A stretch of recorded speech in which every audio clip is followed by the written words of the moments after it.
highway taking premium unleaded fuel. But so then I did want to also mention there are plenty of driving modes to completely adjust the characteristics of the G-Wagon. So there is a toggle switch labeled dynamic. It stands for dynamic select, located just to the left of the circular dial in the center there. That's going to give you eco, comfort, sport, plus, and individual, adjusting things like the shift points, the throttle response, steering sensitivity, and suspension settings then as well. Then to touch on the braking, up front you will find 14.8-inch ventilated front discs. In the back, 13-inch solid rear discs, 6 piston front calipers, which by the way can be had in red or silver, your color choice, with no extra charge for either option, so that's pretty cool. As far as braking feel goes, it's actually not bad. I just got done driving the Land Rover Defender, and the braking feel in this really is much firmer than the Defender that I recently tested, which I personally prefer because this thing is a beast. You want to make sure it's able to stop correctly, so I was definitely a big fan of that. Then touching on suspension and handling, independent double wishbone type front suspension. In the back, rigid axle rear suspension, but you also get an adaptive damping suspension.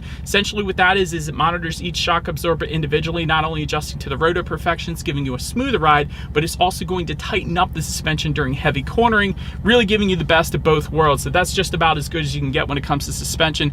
And as far as ride quality in my short little test drive here, it is perfectly fine, mainly due in part because of that adaptive suspension. Steering feel definitely is weighted on the heavier side of things, which quite honestly goes very well with the G-Wagon because this thing essentially is a tank, so if it had a loose steering feel, it quite honestly just wouldn't feel right. So the heavier steering feel on the G-Wagon is definitely very nice. As far as cabin noise goes, I will say you get an acoustic laminated front windshield, and every single door glass as well is laminated. Typically when you get acoustic laminated windows, you get the front windshield typically coming standard, then the front door glass is sometimes optional, but the rear door glass is also laminated on the G-Wagon. So this is a very serene cabin for that particular reason.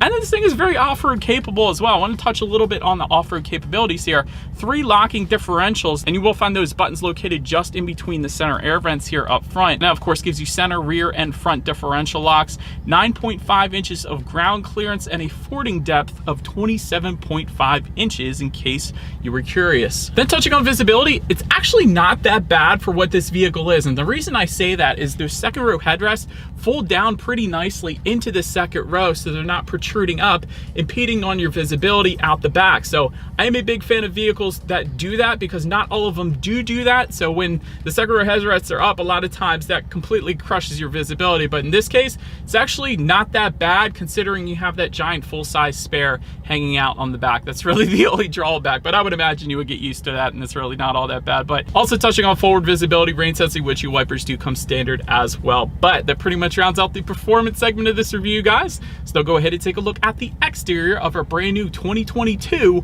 Mercedes-Benz AMG G63. All right, so here she is, you guys, the new 2022 Mercedes-Benz AMG G63, finished in G manufacturer Arabian Gray. By the way, this color option is a $6,500 option if you wanted to go that route. But of course, let's go ahead and start up front in this one. AMG specific front fascia, of course, with that AMG badging found on the driver's side on the front grille there. Definitely looks good. To the sides, LED headlights do come standard with headlight washers. You guys can see that kind of on the inside of those housings there. It definitely is pretty cool. Automatic feature coming with that. Automatic high beams also coming with that, meaning when you have your high beams on at night, it senses the vehicle coming in the opposite direction. It's going to automatically dim those back to low beams. Then when that vehicle is gone, it's going to automatically bump it back up to high beams. So that's pretty nice as well. Front grille with these kind of square slats. That definitely looks very nice as well. As far as the brush guard goes, you guys can see that, of course, in typical G-Wagon fashion. It's either going to be an AMG matte silver or gloss black finish. So it depends on the package options that you go with. We do have a package option that gives it this gloss black finish, but traditionally the standard setup is a matte silver finish. So I did want to mention that. Large functional mesh intakes then to the bottom corners there. It's definitely very nice. It's functional as well, providing engine cooling, of course. LED daytime running lights and indicators found on the hood. You guys can see that up top. I always loved that look on G-Wagons, so big fan of that. And overall, a very recognizable, a very identifiable look to this beast. So that pretty much rounds out the front end. Let's now go ahead and make our way to the side. And so now, since we are around to the side of the G-Wagon here, rear privacy glass does come standard. Taking a look at the side mirrors, mirrors, they are body colored power adjustable side mirrors. They will be heated with LED integrated turn signals and power folding as well. So a lot going on there. If you guys look at the front fenders there, you not only have AMG badging, but V8 bi-turbo badging as well. Nice little added touch there. Matte black door trim to match the door handles. Definitely very nice there. These door handles I feel like have been on the G-Wagon for quite a while now. It's one of the signature trademarks I feel at this point, so I like it. But heavy duty side steps as well. They are made out of stainless steel. Taking a look down at the wheel configuration, 20-inch AMG specific 10-spoke alloys come standard. However, there are plenty of different optional setups. For example, take these 22-inch matte black AMG specific alloys that we currently have here today. So definitely plenty of options there. And AMG specific exhaust with dual chrome tips. And by the way, of course, these are side pipes. So that is why I'm mentioning them now as opposed to when we get to back this one, because there's no exhaust out back. These are side pipes. So having said that, I do believe you guys know what we have to do next. As always, here is that exhaust clip.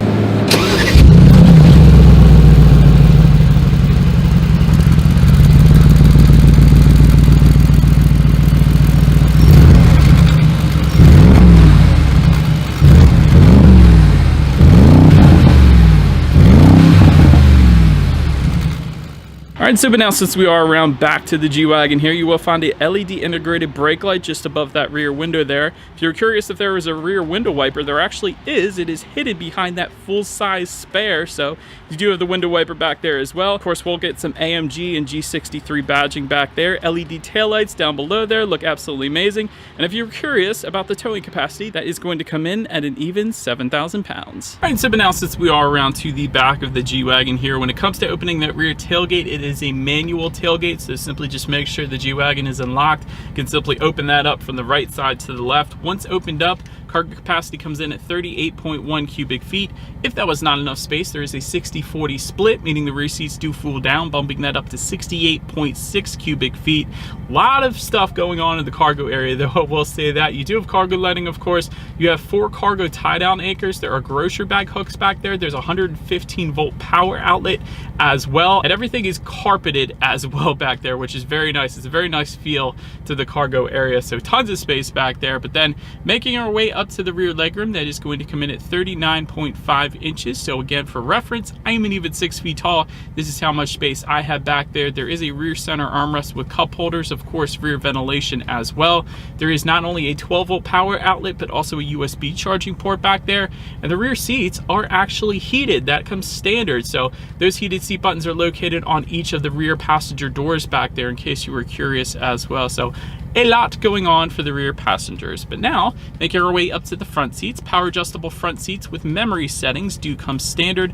Napa leather seating is the standard configuration as well. Heated front seats will come standard. There are some optional seating setups, included ventilated front seats and massaging front seats. But my very favorite part about the seating is when you go into a turn, there are adaptive side bolsters on these seats. So if I'm turning right, it's going to automatically tighten up on the left side only, and then if I turn left, it's going to tighten up and kind of push me on the right side, so it better holds you center in the seat. It is incredible. That is the first time I've ever experienced adaptive side bolsters on any vehicle out there. So 100% love that. Not that you're going to be necessarily taking turns fast in the G-Wagon, but it does definitely help hold you in place and hold you center in the seat a heck of a lot better than otherwise would. So I was a huge fan of that. Like I said, first time I ever experienced that. But then take a look at the steering wheel. It is power adjustable, it is perforated, it is leather wrapped, and heated steering wheel is going to be optional, and it is AMG specific, of course, with a flat bottom there as well. Then make our way to the startup. Let me start by showing you guys the key here. Of course, you got your cool AMG logo on the one side, then when you flip it over, lock and unlock as well. But it is all keyless entry with a push button start, so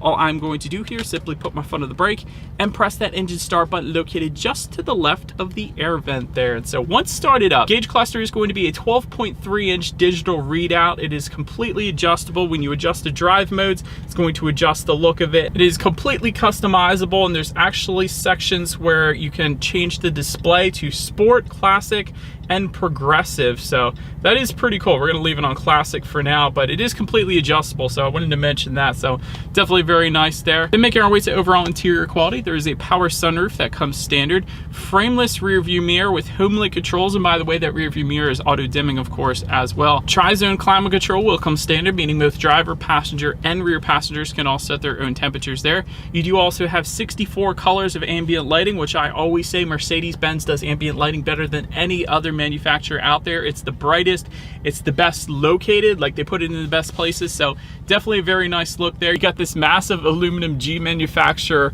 grab handle on the passenger side there as well. That's pretty cool. Also have diamond pattern stitched Napa leather found in the doors. There's plenty of authentic carbon fiber accents, which by the way is one of the options that we have on this particular G-Wagon here today. So that is located absolutely everywhere. Not to mention the authentic suede headliner that is completely all around me right now, so very nice feel to that as well. Red contrast stitching, I probably could go on and on, but then to cover just some of the basics, there is an analog clock front and center. Just below that you have dual cup holders with a 12-volt power outlet as well, and within the center armrest, decent amount of storage. You also have a couple USB charging ports in there actually as well. So overall, incredible interior quality as expected for a $200,000 vehicle. But now let's go ahead and make our way up to the infotainment screen. Once again, 12.3-inch high resolution display. By the way, it is not touchscreen, but rather there is a circular dial and kind of a touchpad controller located just behind the cup holders, and that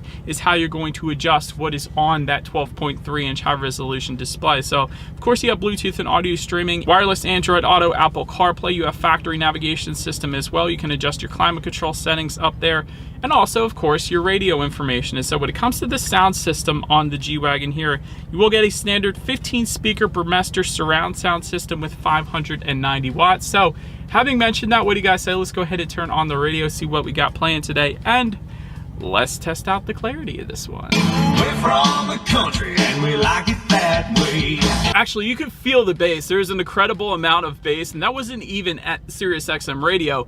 That was a crystal clear sound system as well. You could tell there were speakers coming from absolutely everywhere. The speaker covers are aluminum as well. There's this nice one up top of me, right on top of the rear view mirror here, that looks very nice. So they are everywhere, and a ton of bass, like I said. But anyways, last thing I wanted to mention to you guys on the infotainment screen is when you do put the G-Wagon in reverse, you will find a rear view camera coming standard across the board, along with a surround view monitor as well, letting you know what is completely all around you, which is always going to lead us into safety. And so to start, front side curtain airbags do come standard, driver and passenger knee airbags then as well. In the back, you're gonna have latch, aka lower anchors and tethers for children for the rear car seats, rear child door locks, tire pressure monitoring system, but also coming standard, attention assist, Mercedes-Benz emergency call service, adaptive cruise control, speed limit recognition, blind spot assist with rear cross traffic alert, lane keep assist, and Parktronic with active parking assist as well. And so overall, when it comes to my final thoughts here, this is an extremely off-road capable SUV. I'm not sure you would ever take it off-road